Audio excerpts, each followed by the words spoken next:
All right, we are in AP Calculus lesson 1-4, continuity at a point. Our objective is missing, but our objective today is, can you check to see if you are continuous at a point using the definition of continuity? All right, so let's first ask, what does it mean to be continuous? A graph is continuous if you can trace the curve with a pencil without Lifting. lifting the pencil, exactly. So I'm going to say in here, without picking up the pencil. Number two's not. I don't even know how. All right, so let's use that simple definition to test the following. So we're always going to start on the left and we're going to move to the right, just because that's usually the way that we read functions. So you're starting on the left of my blue function. I go and I continue tracing our function. Did I ever have to pick up my pencil? No. No, so therefore we conclude what, Giorgio? It is continuous. So we'll write down here, continuous, and I'm just going to abbreviate. Question? I don't know. Pencils are in the back. If you want to go grab some, they're right by the 3D printer-ish ruler area. Okay, sir. All right, Alden, use that definition for the second one. Do you have to pick up the pencil on this function where you go from here to here? Yes. Therefore, It is discontinuous. Or whatever discontinuous. that Very is. good, yeah. Continue. Just want to make sure I spelled it right. So it is discontinuous. And then we go to Diego on this third graph. Is it continuous or discontinuous? Third graph, that is continuous. It is indeed continuous. I'm abbreviating all of these. And finally, Giorgio, this last fourth graph, is it continuous or discontinuous? Discontinuous. Discontinuous. I had to pick up my pencil to get to the other half. So this one is going to be discontinuous.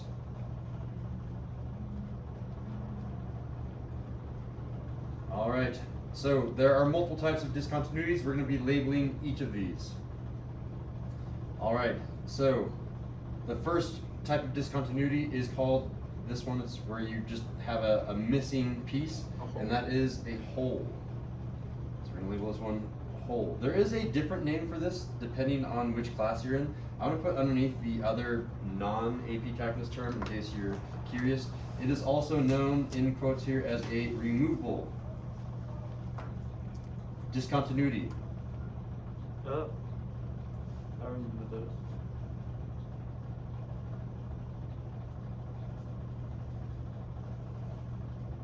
But I'm going to be using the word hole. That's the one that you can put a little star by the word hole. All right. What's this next one? We seem to have a graph here that automatically goes from here to here. The best word that I have to describe that is a jump. This one is a jump discontinuity.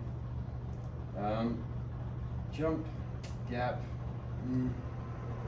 Which one do I use? I'm getting my AP Calculus and AP Pre-Calculus terms messed up. I'm going to use both. I think I use gap more than hole, but you can, or a gap more than a jump. But I'm going to call this one a gap more than a jump. So I'll say gap is the one that you star, but I'm also going to use the word jump. That's our previous term that we can use for pre-calculus. This is also known as a jump. But holes, gaps, and then we have this one. This is the square root of x function where it just doesn't have anything. This is an endpoint discontinuity. Like you just end the graph. There's no other term other than endpoint here. So that's the only one that can be started here. Endpoint. Maybe if I was in another class, people would call that a domain discontinuity. But I've never heard that term be used before. So I'm going to use endpoint. And finally, we have a vertical asymptote, which I'm going to be lazy. I'm going to just say VA. Vertical asymptote. Sometimes other people, I'll start on that one because there are two different ones for this one. Sometimes other people will use infinite. Infinite discontinuity. I can spell discontinuity. But we're going to be using the term VA for AP Calculus. All right, you think you got them all memorized? Let's move on. All right, so we're actually going to be testing to see if we're continuous at a point. Oh, I see some people still writing. Now we're good. Okay. We're going to test to see if we can actually use our objective today. Can we use the continuity test? So this is another speed sheet question. You just have to have this thing memorized. But I can abbreviate it underneath. I can pronounce this thing, the limit of f of x as x approaches c from the left, same thing on the right, and this thing, which is the height at c. So the way that I've memorized this is that the left limit is equal to the right limit, which is equal to the height. If all three of these things are the same value, then and only then are you continuous. This is the continuity test. It proves continuity. It's very, very similar to a future test in a future unit called the differentiability test, but this one is the continuity test. We're going to basically modify this test to make it a little bit stronger later. All right, so we're going to try to prove that this function up here, h of x, is continuous. We're going to take the left limit, right limit, and the height. We're going to see if those are the same values. Notice that the left piece and the height are the same piece in this case. So this is both the left piece, you can all label this left, and it also happens to be the height piece because of the equal to sign. It's the left piece because there's this less than symbol, and it's the height piece because of the equal to symbol, whereas this the piece on the bottom is just the right piece. So when we're doing the continuity test here, it'll be a little bit silly to say left equals height because all three of these things have to be the same thing. If these two are the same thing, you don't really have to repeat that. You acknowledge, hey, those are the same pieces. All right, so what we're going to do is we're going to plug in the suspect point into x and see if we get the same height here and here. So here we go. I'm going to write down very formally the limit of h of x in this case as x approaches our suspect point. What is our suspect point, Giorgio? 2.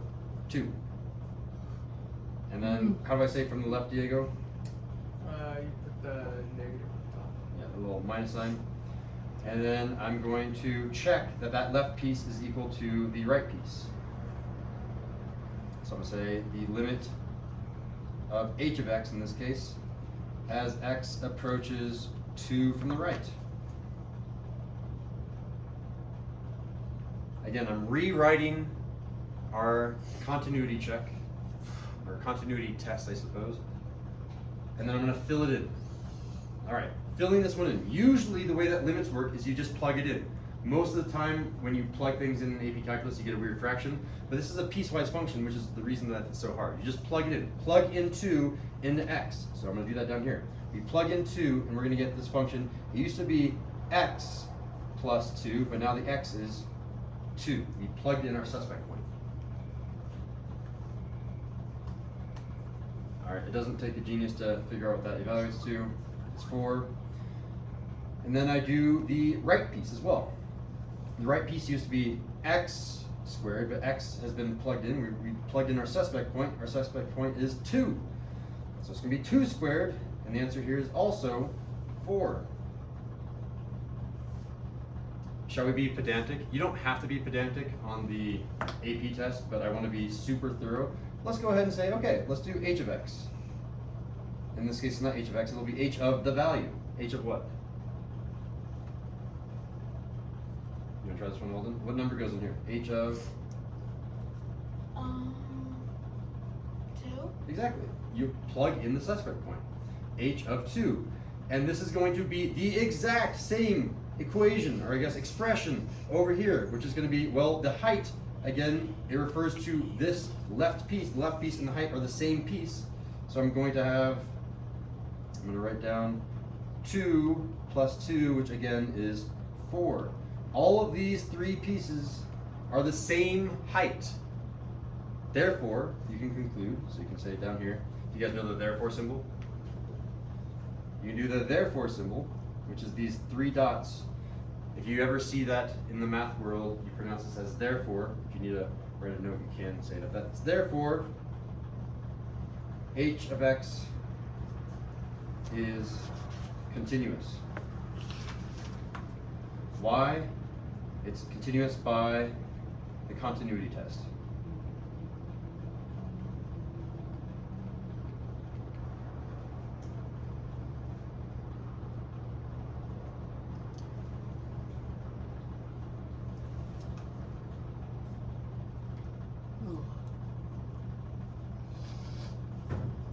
And I can take this a step further and make it even harder. Let's now go ahead and assume that it is continuous. So in example 2, we're going to say, u are continuous. If it's continuous, what do we know about this left and height piece, and what do we know about that right piece? What is the relationship between these two if this function is continuous? This is a hard question, so I'll do free response here. I won't cold call. Who knows? Yeah, Georgia. They have to equal each other. They have to equal each other. They have to be the same height. So because this function is continuous, the left piece and the right piece must have the same y coordinate. They must have the same height. So I'm going to start off by setting them equal to one another. I'm going to start off by saying 4x squared minus 3x plus 1, that left piece, is equal to the right piece. Kx squared plus 7x minus 2. And if you need a rationale out to the right side, you can have a rationale. You can say because could you slow continuous. down a little bit? Yes. Thank you. I just need to write this down.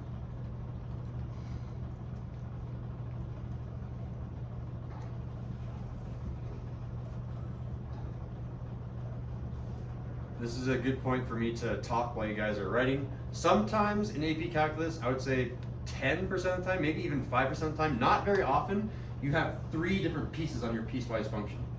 You have a left piece, an actual height piece, and then a right piece. That hasn't happened yet. I don't know if I even give that to you in the homework, but just be wary that you could have 3 different pieces, each for each part for the continuity test. You might have 3 different equations, one for each of those. All right. In the last step, remember what we did. We wrote down the continuity test and then we plugged it in. This time we're writing down the continuity test, the information given to us by the continuity test, and the second step is the same.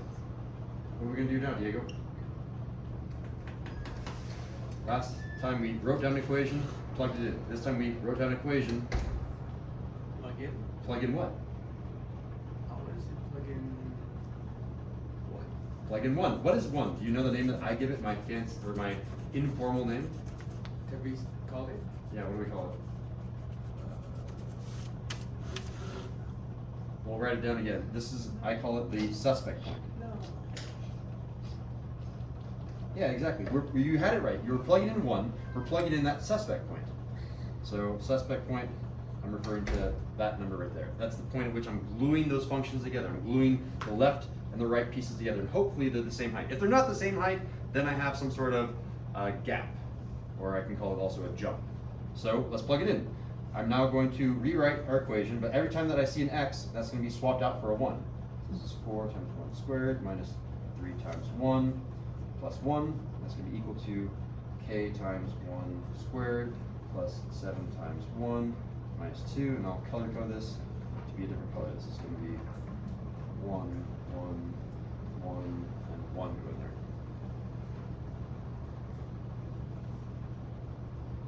All right, Alden, you want to do the simplification for us? One second.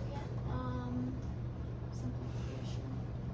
Okay, well, it's just 4 minus 3 plus 1. Good. What about the right side?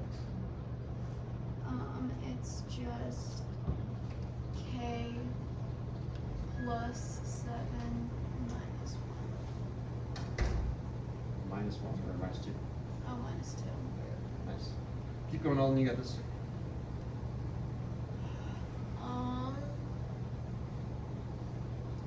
7 minus 2 is 5, and then you subtract 5 on both sides. What's that left side first before we subtract 5? Yeah, probably would help. 4 minus 3, 1 plus 1 is 2. Perfect. And Alden told me my next step, I'm going to follow her advice, to subtract 5 from both sides, subtract 5 from both sides. And k is equal to? Negative 3. There it is. And reread the question. The question was asking, what is the value of k? And guess what? The value of k is negative 3. The first and trickiest step is knowing that the continuity test, I it messed up. passed. It is continuous at x equal 1. Because it is continuous, these heights have to be the same, and because these heights are the same, they can be set equal to each other. This first line is usually the hardest part for students. How did you get 4 out of? And so if it was like D and E, And then you couldn't do anything, yeah. yeah. can't solve this. Giorgio, what was your question? How How did did you I get 4 out of 4 times 1 to the power of 2? Ah, good question. Diego, answer. Because isn't that just saying what's 1 to the power of 2? Which is Oh, I did it 1 times 4, then to the power of 2. messed up the order of because operations. it's- Yeah. You forgot your Aunt Sally. Might have Please, not. please excuse. Not. Excellent. Well, that concludes the lesson. Before you guys start doing your summaries, I want to ask the what is? Man, my mind is not working today. The blank thing up here. Our objective. Thank you. Our objective. Our objective was: can you use the continuity test to prove that a function is continuous at a point? Give me a fist of 5 on that objective. I'm seeing a 4, and a 3.